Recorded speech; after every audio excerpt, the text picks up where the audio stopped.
So I have 6 people in anti-poaching teams all the time, plus sometimes reinforcements if we feel it's necessary. For anti-poaching, the team uses a 12-gauge shotgun only for protection, and if necessary, to scare off poachers if they feel threatened. We use this type of weapon simply because it's much easier to find ammunition in Cameroon, and much easier to find the guns themselves, and it's easier to use for this work. So, during the rainy season, I always have staff at the camp doing anti-poaching shifts twice a month, since poaching is much less intense. Anti-poaching takes about 10 days a month during the rainy season, from July to around October, so we patrol more intensively during the dry season. The majority of poachers come from Yoko, which is the largest city in the area. It has about 15,000 inhabitants. There are no more animals around the city of Yoko. They have already killed them all. So they have to go further and further to poach. A small portion of the meat is sold in Yoko. There's a small market right in front of the police station, but it doesn't seem to bother them. The most significant portion goes to the big cities, to Yaoundé in particular, where they can sell it for much more. The main issue right now is the new road under construction. Many Chinese workers have arrived, and there's a big demand for meat. Poachers don't hesitate to shoot chimpanzees as well as pangolins and giant pangolins we have in the area, especially in the last 3 years. So, poachers, of course, poach for what's in demand, bringing them the most money. We are only about 4.5 hours from Yaoundé, so it is easy to load the meat into cars and sell it in collusion with local authorities who don't check the vehicles and let them through.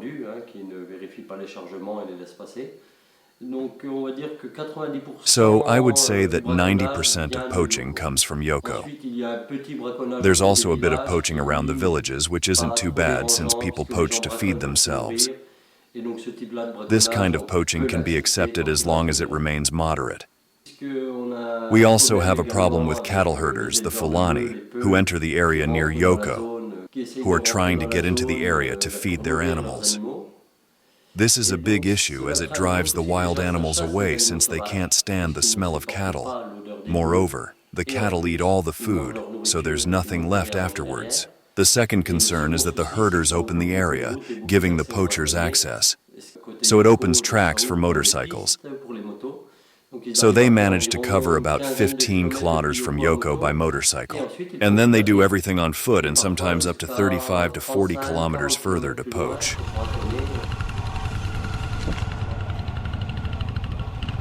We also use motorcycles to be much more mobile. In that case, they ride to a place, scout around for half a day, and then, if they haven't found any signs, ride to another place and scout around again. Generally, several motorcycles go into the forest to drop off the anti-poaching team. And then it stays in the forest for 1, 2, or even 3 days, sometimes more than that.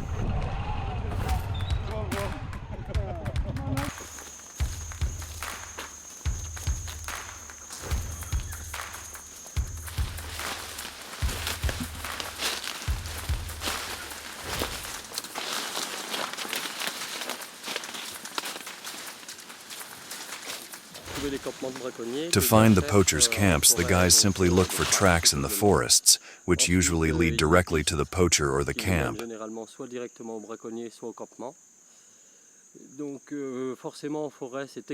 the forest, it's tough because poachers can hear the scouts coming and flee into the forest, and it's almost impossible to catch them in the middle of the forest. But generally, we are lucky enough to find the equipment in the camp. Generally, when they set up a camp in the forest, if they have the time, they smoke the meat to keep it for several days and resell it later. Since we are carrying out many anti-poaching patrols, they are becoming increasingly afraid to enter the area, so they go hunting at night. We always find the machetes like this, which they use to make their paths and to cut up the animals. They also always have a flashlight, since poaching at night is easier, especially when calling the dikers. The basket you see on the ground is used to carry meat after the animal is butchered and the meat dried to return to the village. We are lucky to have a phone network in the area. As soon as they have captured someone, they call the camp, and the motorcycles return to pick them up. We mainly use motorcycles as a mode of transportation for the staff.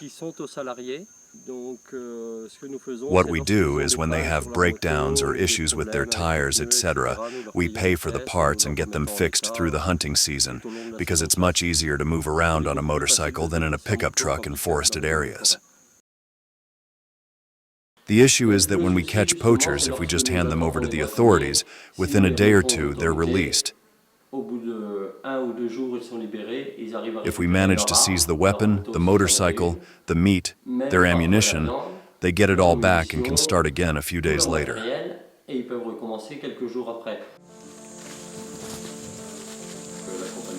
Our company, Safaria, handles anti-poaching without any external help, since there's no outside help available at this level for now. It would indeed be nice if it existed, since after all, it's a lot of money if you want to keep a constant and motivated team. And so we hope we will have support at this level one day. We are trying to do our best to conserve wildlife so that we can continue having animals in Africa in the future.